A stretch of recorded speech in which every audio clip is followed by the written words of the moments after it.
বন্ধুগণ, বিগত 16-17 বছর যে জুলুমের শিকার হয়ে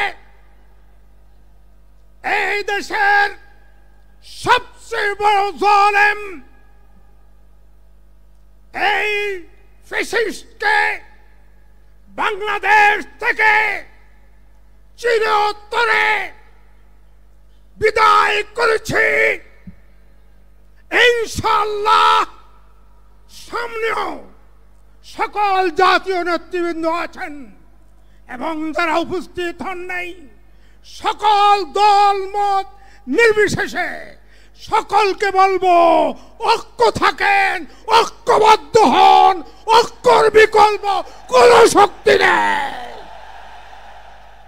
খবরদার, আপনাদের এই বিশৃঙ্খলা অনৈক্যের কারণে যদি ফ্যাসিস্ট সরকার, ফ্যাসিস্টরা আবারও কিছু করে পেলে তার সকল দায় দায়িত্ব আপনাদেরকে নিতে হবে।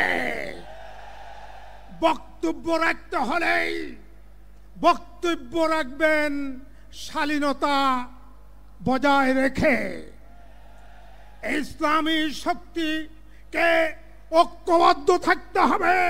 হেফাজতের 13 সালের হত্যার জন্য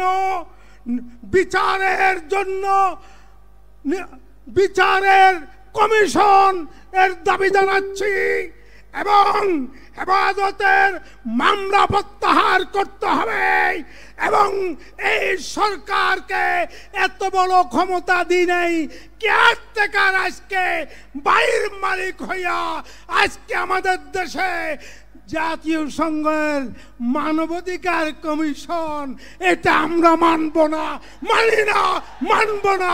16 বছর কোথায় চিলে গাদায় কি করছে সেটার মধ্যে মানবাধিকার প্রতিষ্ঠাতা করতে পেরেছ।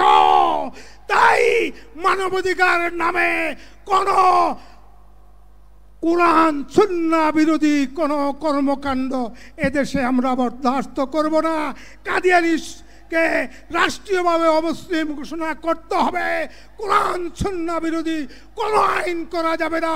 এর জন্য ঐক্য থাকতে হবে ইনশাআল্লাহ।